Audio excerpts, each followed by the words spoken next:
চুরি করা এবং চোর সম্পর্কে আমরা সবাই জানি, কিন্তু আমরা কি জানি চুরি কাকে বলে? আইনের ভাষায় চুরি কাকে বলা হয়েছে? আজকে সেই সম্পর্কে আলোচনা করব। দৈনন্দিন জীবনে মানুষের জীবনের সাথে সম্পর্কযুক্ত এমন প্রয়োজনীয় সব আইন সম্পর্কে জানতে আমার চ্যানেলটি সাবস্ক্রাইব অথবা ফলো করে রাখতে পারেন।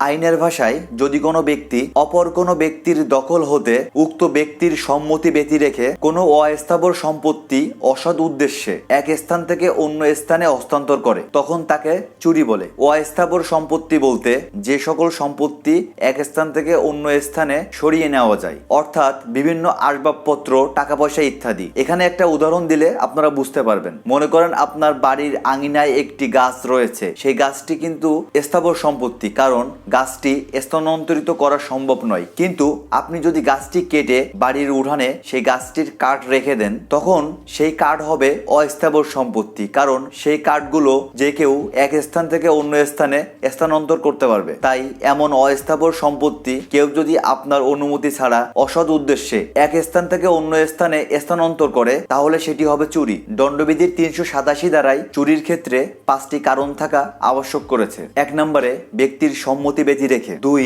অস্থাবর সম্পত্তি হতে হবে। 3 অসৎ উদ্দেশ্য থাকতে হবে। 4 অসাধুভাবে স্থানান্তর হতে হবে। 5 কোনো ব্যক্তির দখলে হতে হবে। এ সকল সত্য থাকলে উক্ত কার্য চুরি হিসেবে গণ্য হবে। বিভিন্ন চুরির জন্য বিভিন্ন ধরনের শাস্তির বিধান রয়েছে। কোন চুরির কি ধরনের শাস্তি এই সম্পর্কে জানতে ডিসক্রিপশনে দেওয়া ভিডিওটি দেখে আসতে পারেন। ধন্যবাদ।